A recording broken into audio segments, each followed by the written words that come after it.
A paz do Senhor, o resgate da dignidade do ministério cristão, foi a palavra proferida pelo pastor Elienay Cabral, primeiro secretário da CGADB e consultor teológico.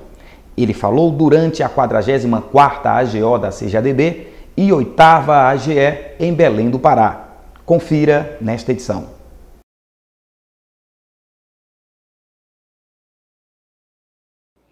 Pessoal, seguimos em pé, vamos orar mais uma vez. Em seguida, assim em pé como estamos, vamos receber o pastor Elienay Cabral, que estará nos ministrando a palavra de Deus esta manhã. Quero convidar o pastor Timóteo Ramos de Oliveira para orar conosco.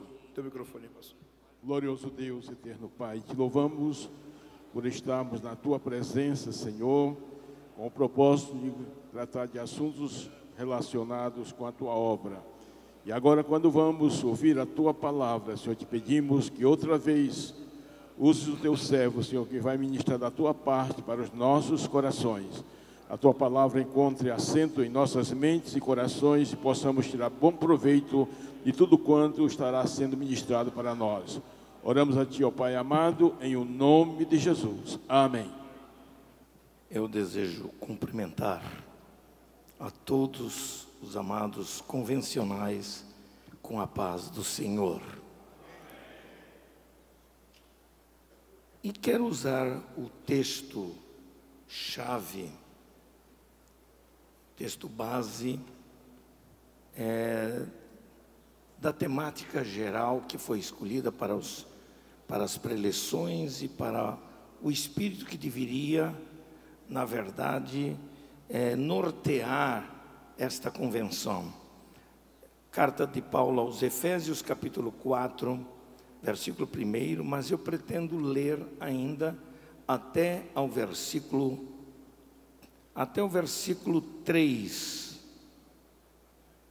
Na verdade, até ao versículo 7, 4, de 1 ao 7, cuja escritura nos diz assim, Efésios 4: Rogo-vos, pois eu, preso do Senhor, que andeis como é digno da vocação com que fostes chamados, com toda a humildade e mansidão, com longanimidade, suportando-vos uns aos outros em amor, procurando guardar a unidade do Espírito pelo vínculo da paz.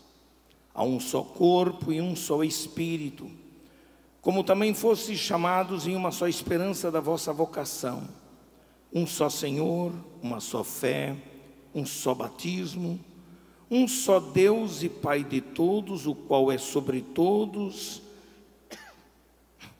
e por todos e em todos, mas a graça foi dada a cada um de nós, segundo a medida do dom de Cristo. Podeis assentar, por favor. Inicialmente, os meus cumprimentos a todos os convencionais aqui presentes, nesta cidade de Belém, berço também da Assembleia de Deus no Brasil. Cumprimento a mesa diretora na pessoa do presidente, pastor Zé Wellington da Costa Júnior,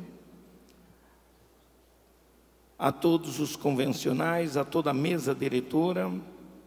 E é interessante que o tema geral desta convenção se preocupa essencialmente com a dignidade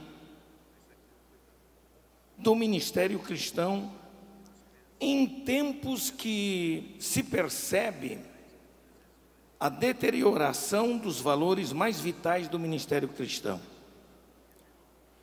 3 palavras-chave dessa temática geral das preleções estão inseridas no texto que eu acabei de ler. São as palavras ministério, dignidade e vocação. Caríssimos irmãos convencionais, o privilégio de falar nesta convenção se constitui, para mim pelo menos, num tremor do meu coração, pelo peso da responsabilidade em dar uma palavra que seja do coração de Deus para o coração de cada um dos convencionais. Na verdade, o tema requer dignidade para falar de dignidade ministerial. Com a graça de Deus, eu me atrevo a falar do assunto, contando com a ajuda do Espírito Santo para abordar pontos vitais sobre o que eu vou chamar e intitular minha palestra, minha reflexão, vou intitular como o resgate da dignidade do ministério cristão. O resgate da dignidade do ministério cristão. A leitura que fiz, a leitura bíblica que fiz para basear esta palestra, nos leva a refletir sobre quem somos e qual é o nosso comportamento digno em relação à vocação que nós temos recebido da parte de Deus. A palavra dignidade, por exemplo, tem um sentido especial no contexto de toda essa temática. Agora, prestemos atenção em alguns aspectos particulares dessa palavra. Se o sentido da palavra dignidade pode significar distinção, brio, grandeza, virtude, hombridade, respeitabilidade, integridade e outros sentidos mais, então entendemos que estes significados são aqueles que devem nortear o comportamento de um ministro do Evangelho. Entretanto, nos parece que esta palavra está sendo esvaziada, está sendo deteriorada da sua importância no exercício do ministério cristão e do ministério individual de algumas pessoas. É claro que não podemos generalizar, mas não podemos também fugir da realidade atual que revela a mundanidade dos atos de muitos ministros hoje. Convivemos com isto, lamentavelmente. E os elementos inversos da dignidade aparecem como desonra, mentira, torpeza, ganância, avareza e outras fraquezas carnais que aparecem lá em Gálatas 5, 19 e 21, até o 21. E esses elementos inversos da dignidade, que falam de distinção, de brio, de grandeza, de virtude, de hombridade, de respeitabilidade, de integridade e outros mais, esses elementos, os elementos inversos, como falei aqui, lamentavelmente, têm ferido a dignidade do ministério de muitos líderes no seio da igreja. É lamentável termos que conviver com isto e termos que assistir, na verdade, ao desdobramento dessas atitudes que aparecem hoje em dia. Hoje, lamentavelmente, nós todos temos uma tendência ao ufanismo, à vaidade do ego, e estas coisas têm subtraído as virtudes positivas das práticas ministeriais.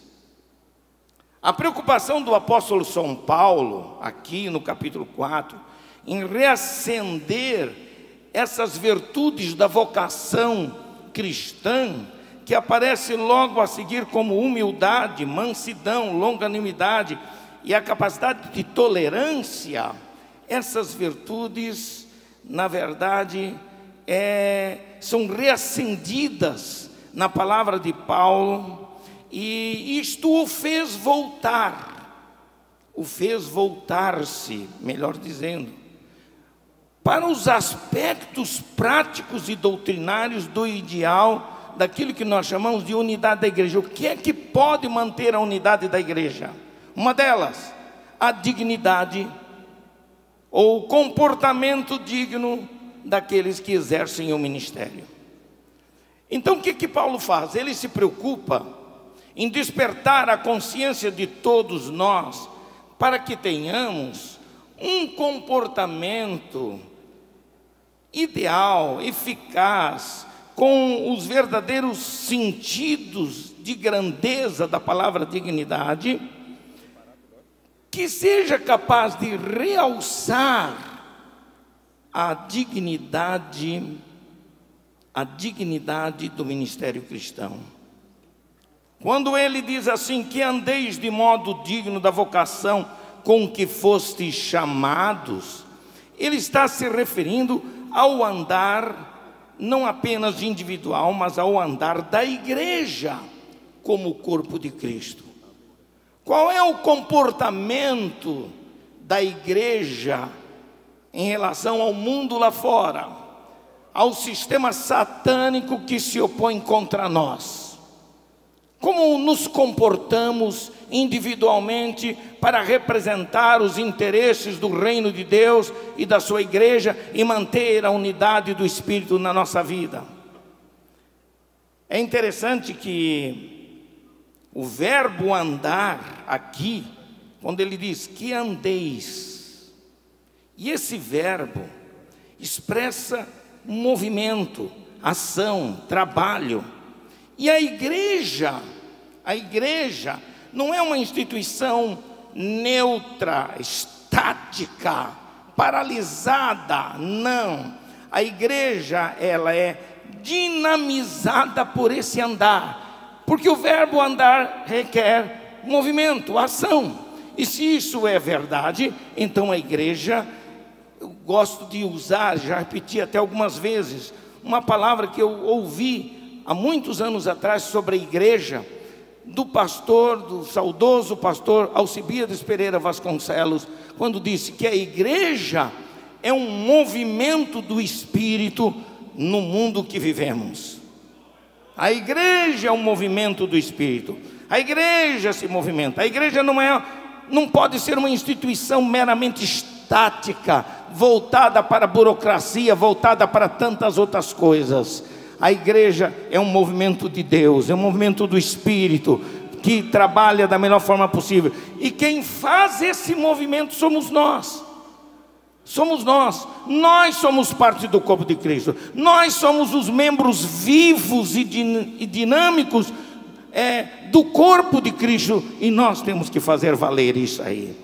Ora, se esse andar com dignidade implica no comportamento da igreja em relação à sua unidade como o corpo de Cristo, então nós precisamos fazer o quê? Precisamos evitar tudo quanto possa corroer a dignidade ministerial, porque Deus depende de nós.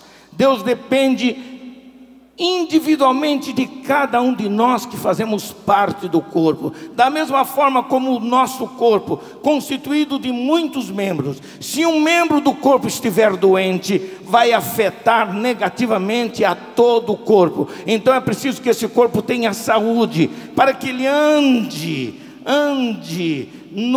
na ação do Espírito Santo. Ele precisa estar saudável. É bom que se diga que a unidade da igreja, ela não é construída como um bloco de cimento, como se a mesma fosse uma coisa, ou uma coisa inerte. Não, a igreja é um organismo vivo e composto de pessoas vivas que se movem, que andam e que fazem a igreja avançar em direção a todo mundo.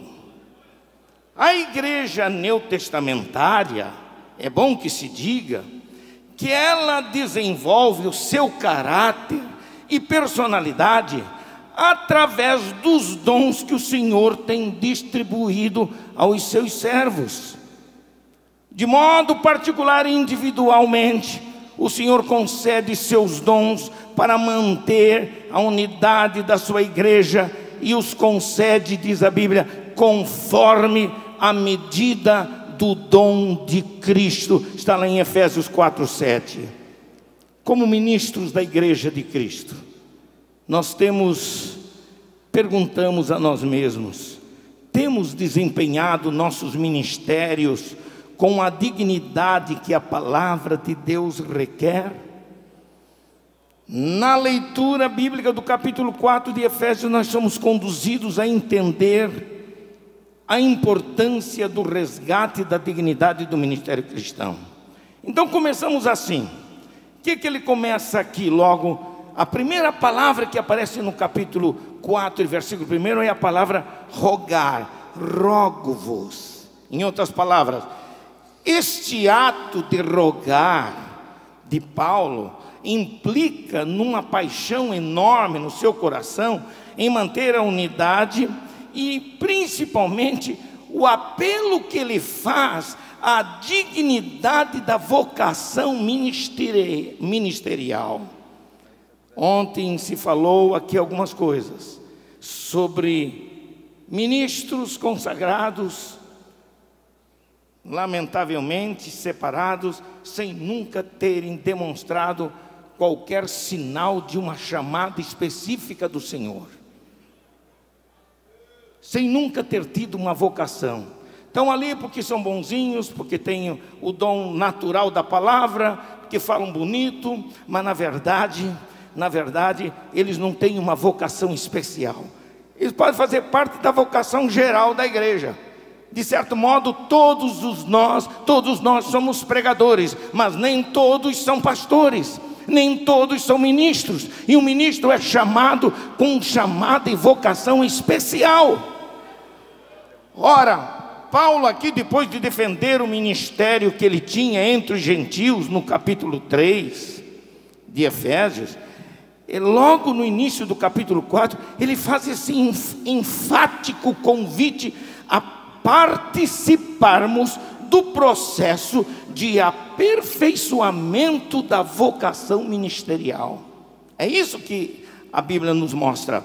E ele faz um apelo veemente quando ele usa a expressão rogo-vos. No grego bíblico, a palavra rogar aparece como paracaléu. E paracaléu, para significar a palavra rogar, significa chamar, apelar, exortar. Ele não estava dando uma mera palavra, ele estava apelando, ele estava exortando, ele estava chamando a atenção. A partir de então ele exorta, ele apela, ele convida a que os chamados para o santo ministério tenham atitudes que preservem a dignidade do ministério cristão.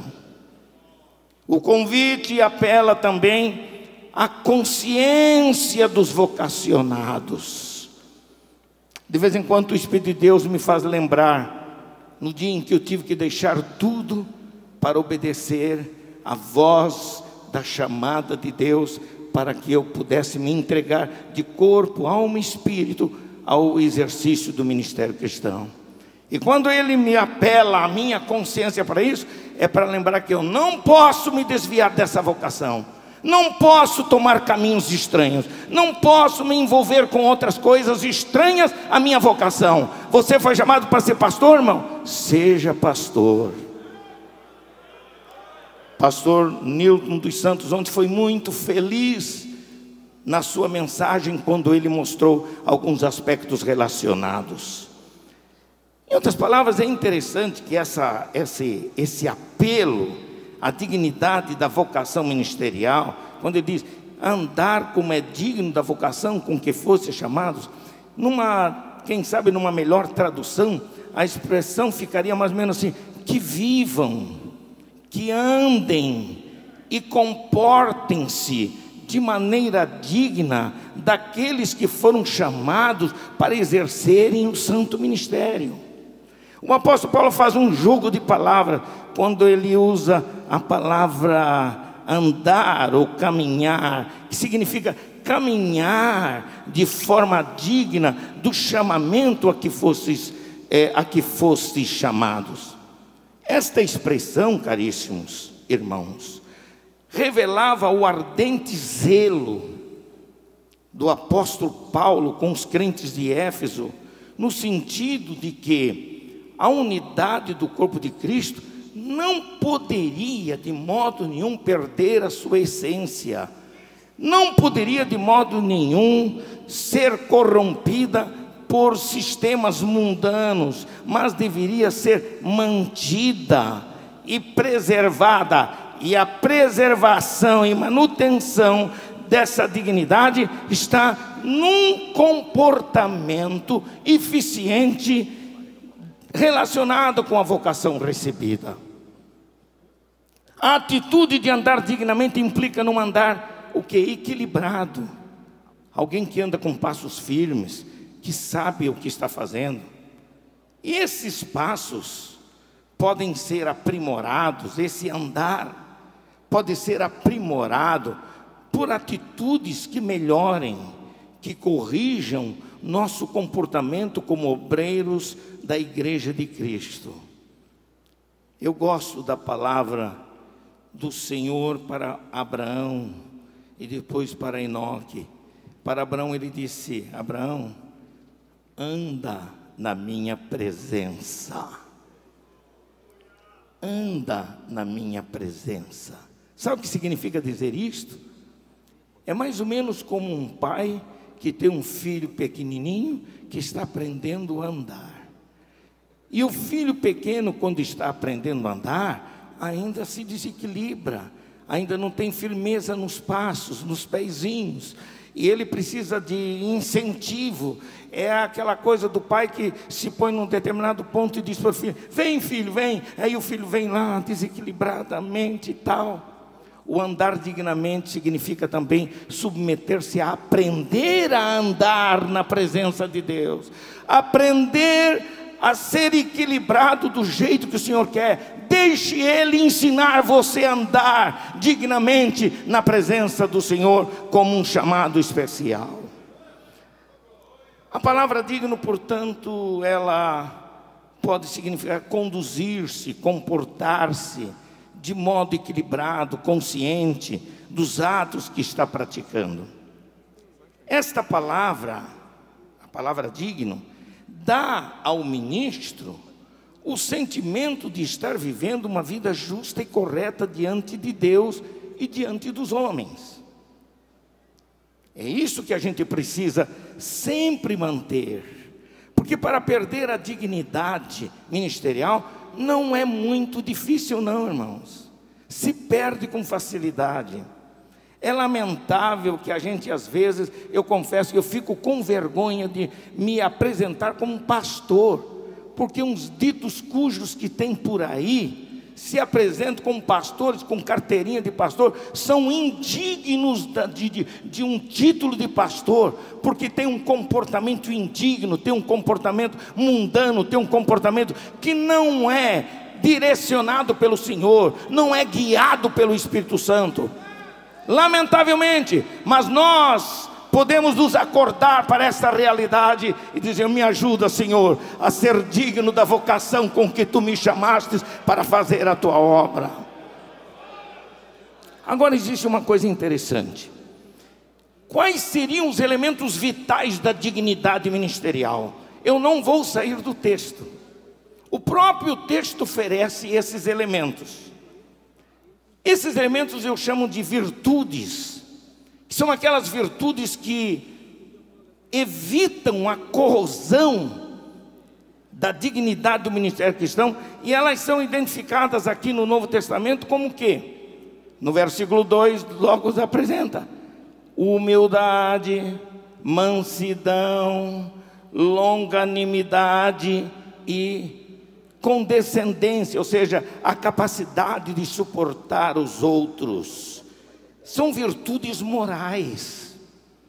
São virtudes morais. O nosso comportamento, ele se dignifica pela maneira como nos comunicamos com as pessoas, pela maneira como nós nos comunicamos com a igreja, com a família. São virtudes morais que visam, na verdade, Essas virtudes chamadas humildade, mansidão, longanimidade, condescendência, visam corrigir defeitos, visam restaurar valores, fortalecer a nossa união no corpo de Cristo e que produzem a dignidade merecida. Louvado seja o nome do Senhor. São 4 ingredientes morais que representam qualidades que devem nortear a vida dos ministros de Deus. Eu chamo de virtudes que expressam sentimento, emoção. São valores dinamizados pelo Espírito Santo e que movimentam a vida dos ministros de Deus. Eu gostei de ouvir o testemunho no programa da CPAD, Movimento Pentecostal, de um pastor com mais de 80 anos. E o testemunho dele foi para mim um testemunho de uma grandeza enorme, porque aquele homem, no seu testemunho, mostrou que ele não tinha a vaidade de querer ser alguma coisa, mas de fazer a obra de Deus, de estar de pé, de ter uma atitude equilibrada. Eu louvei a Deus por isto. Eu louvei a Deus. Louvei ao Senhor por isto. Essas qualidades são qualidades que podem e devem ser cultivadas pelo obreiro em sua vida pessoal. Irmãos, é muito fácil ficar vaidoso. É muito fácil o orgulho subir a cabeça.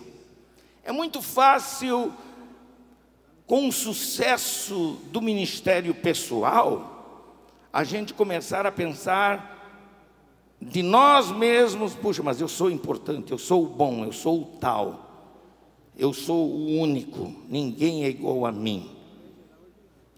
Eu oro todos os dias a Deus, todos os dias a minha oração: Senhor, não permita que a vaidade, o orgulho, a presunção domine o meu coração. Me mantenha humilde na tua presença, porque eu sou apenas um servo. Ele é o Senhor, Ele é o Rei, Ele é aquele que domina sobre todas as coisas. A minha bênção só é válida quando eu me mantenho dentro desses valores que eu tenho apresentado aqui. São qualidades vitais que nos incorporam no corpo de Cristo. Não são qualidades com caráter de isolamento de pessoas, de só individuais, mas a nossa individualização cai por terra quando nós estamos inseridos no corpo de Cristo. E no corpo ninguém sabe identificar tão fácil todos os membros que esse corpo contém, mas eles estão aí, é que dão vida para que nós possamos fazer o que deve ser feito. O andar digno, portanto, implica em aprender a se firmar, da mesma forma como uma criança quando começa a dar os primeiros passos. O andar digno implica em andar de modo equilibrado no comportamento social, no comportamento eclesiástico do dia a dia da igreja que pastoreamos, no comportamento espiritual, a nossa relação com Deus. Não é muito difícil enganar as pessoas por uma falsa espiritualidade, por uma falsa santidade. Tem muita gente que tem máscara de espiritualidade, máscara de santidade, mas na verdade por dentro eles estão se autodestruindo, se corroendo de vaidade. Mas é possível enganar as pessoas, é possível enganar até a igreja, mas ninguém engana o Espírito de Deus, porque Ele penetra todas as coisas, Ele sabe das intenções do nosso coração, Ele sabe exatamente isto.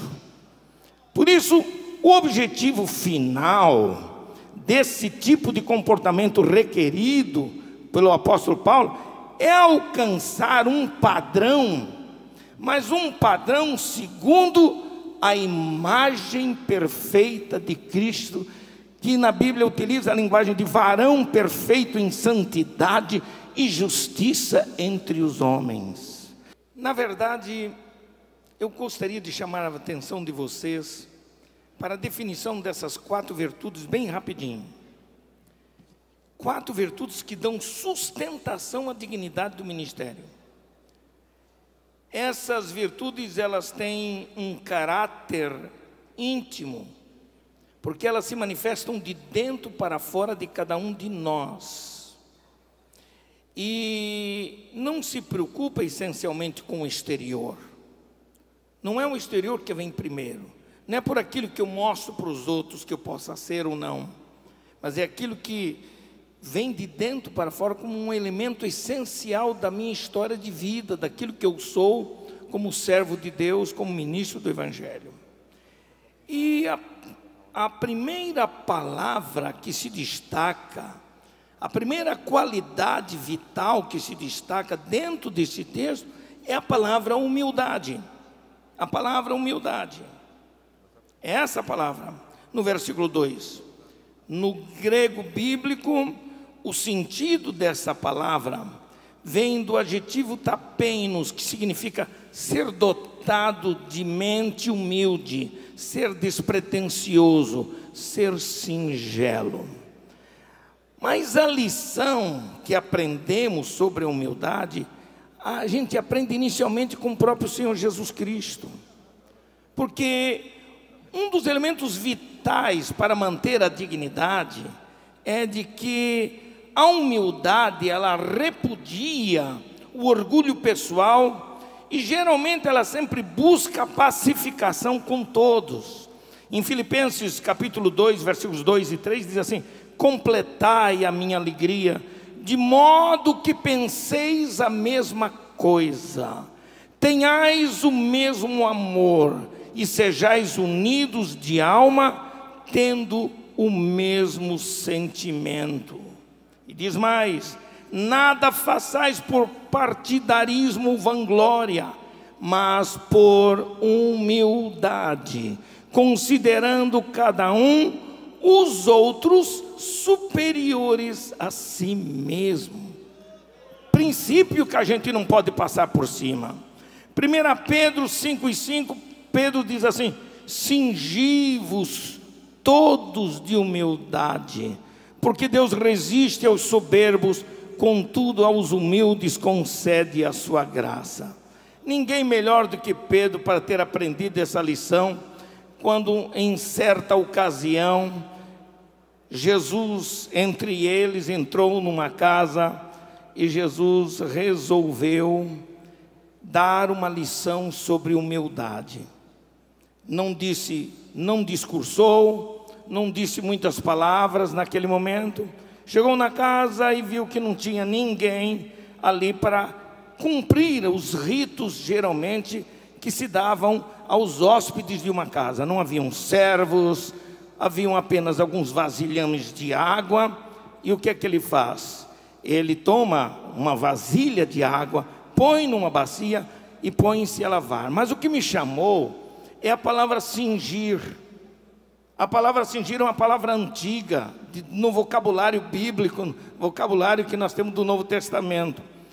Porque o ato de cingir-se foi o que Jesus fez, está lá escrito, lá no texto, que ele cingiu-se. O que é que ele fez para demonstrar humildade? Ele tomou as alças das suas mangas, trouxe para trás do pescoço, amarrou atrás do pescoço e ficou com braços livres. Ele tomou as pontas dos vestidos e os trouxe à cintura, ficando apenas com seus calções, para que as pernas ficassem livres. Ele toma uma bacia com água e depois de cingido, pés e mãos, ele tem o corpo livre para se abaixar. E quando ele se abaixa, então ele pôde lavar os pés dos discípulos. Pedro foi um dos personagens que disse: não, Senhor, não vou permitir um negócio desse. Somos nós que temos que servir. O Senhor, é o nosso mestre. Ele disse: se você não deixar eu te lavar, não tens parte comigo. Então você pode lavar tudo, né? Não tem problema, tá? Para mãos, pés, corpo e tal. Pedro aprendeu a lição da humildade. E agora ele mesmo lembra-se dessa historinha pessoal e diz: cingi-vos de toda humildade, porque Deus resiste aos soberbos, contudo aos humildes concede a sua graça. A humildade é a essência do serviço cristão. A humildade é a essência do serviço cristão. Lamentavelmente, irmãos, nós estamos vivendo hoje com aquilo que eu chamo de a síndrome de Narciso. E essa síndrome está afetando muita gente, porque essa síndrome faz com que se deprecie a simplicidade e a humildade. Na mitologia grega, Narciso é um personagem voltado para si mesmo. Era aquele que chegava no espelho de águas e passava a se admirar e voltado só para si. Era alguém que se olhava no espelho e se achava belo e incomparável. Isto refere-se ao estado de uma pessoa em que geralmente a libido é dirigida ao próprio ego.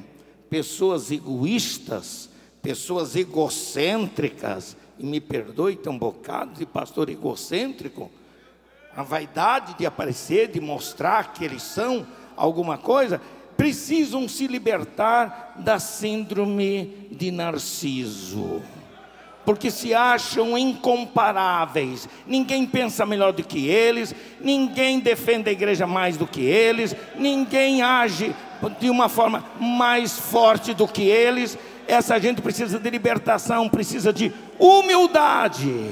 Humildade pensa nos outros, humildade faz o serviço ao Senhor sempre como servo. Quando Jesus lavou os pés dos seus discípulos, Ele mesmo sendo mestre e Senhor, quebrou o paradigma de uma ideia de soberba e de altivez, e Ele estabeleceu que o caminho da conquista do reino de Deus é palmilhado e construído apenas com humildade. Sabe de uma coisa, irmãos? Como pastores que somos, temos dificuldades para servir e temos dificuldade para nos sujeitar aos outros, porque temos medo de sermos negados ou rejeitados. Existe uma síndrome também de rejeição de muitos, igual aconteceu com Jefté. Precisou se acordar depois de muito tempo. Tem muita gente com essa síndrome.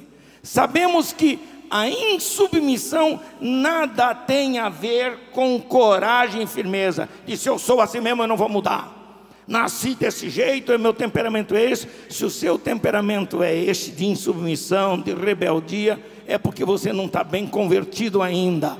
Um pastor bem convertido é aquele que na verdade aprende a se submeter e a respeitar o direito dos outros. Na verdade, toda pessoa insubmissa tem a ver com medo e insegurança. Essa insegurança, podem aqui os psicólogos dizerem melhor do que eu, tem muito a ver com problemas de ordem psicológica, emocional, na história familiar, que ele traz depois para o seu ministério e nunca se corrigiu. O nosso ego, irmãos, é insubmisso e rebelde. O nosso ego não se submete a ninguém. É um sentimento, o ego, que teme a inferioridade. Tem gente que está sempre se sentindo para baixo, sempre para baixo. Tem pastor que você não consegue chegar perto dele sem ele franzir a testa para reclamar de alguma coisa. Está sempre insatisfeito consigo mesmo, porque ele não consegue se libertar dessas travas emocionais negativas que estão perturbando e estragando o seu ministério. O ministério cristão é para ser viver com humildade, com alegria na presença de Deus, o prazer de servir. Nos ensinos de Jesus aos seus discípulos, ser humilde implicava na capacidade de ser livre, e ser livre interiormente. Quem não é livre interiormente, também não o será exteriormente. Quem é amargo interiormente, só vai destilar amargura também para o lado de fora. É somente isso. Viu? O resgate da dignidade ministerial começa com a humildade. Virtude capaz de subjugar o orgulho e a vaidade pessoal.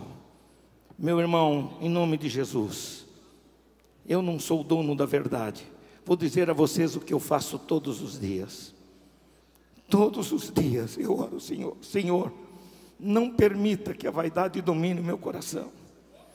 Porque eu sei que o sucesso do meu ministério deve-se a uma coisa apenas.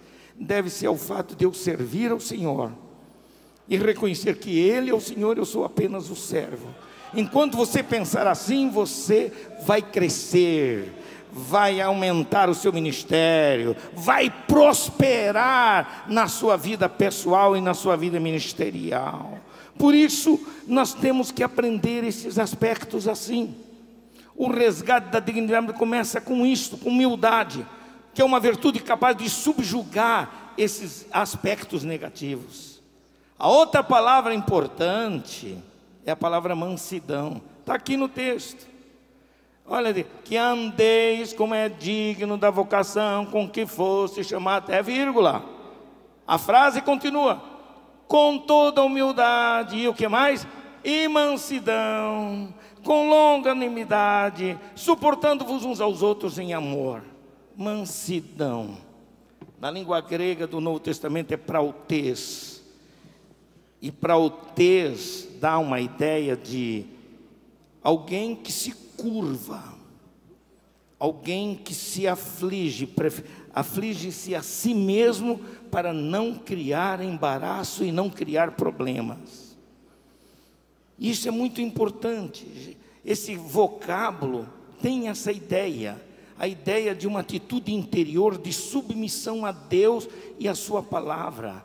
Eu gosto da palavra de Tiago, quando ele diz assim no capítulo 1, versículos 21 e 22, portanto, despojando-vos de toda impureza e acúmulo de maldade, acolhei com mansidão a palavra em vós implantada, a qual é poderosa para salvar a vossa alma. E ele diz mais, tornai-vos, pois, praticantes da palavra, e não somente ouvintes, enganando-vos a vós mesmos.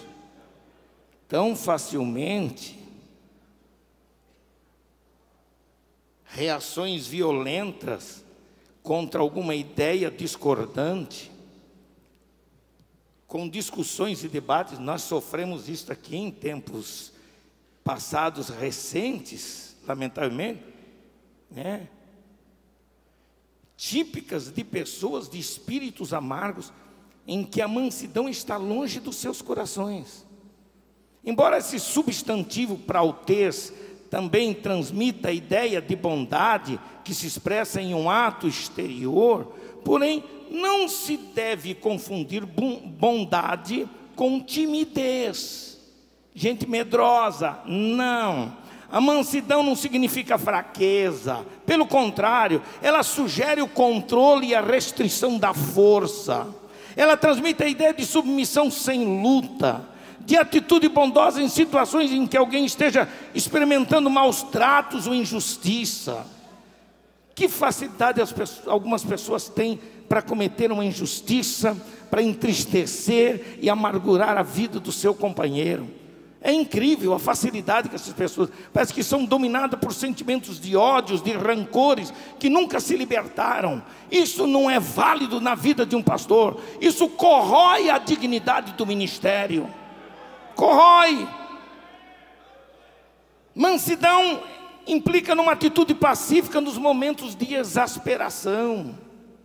A mansidão não discute, não resiste, não teima contra a vontade de Deus, não revida a vontade de Deus. A mansidão é demonstrada quando aceitamos pacientemente os males até mesmo que nos fazem, sem revidá-los. Aquela história de dizer, eu nasci assim, não vou mudar, se me diz um desaforo vai levar mais 2. E me desculpem, tem pastor que pensa assim, que não está bem convertido. Não está não.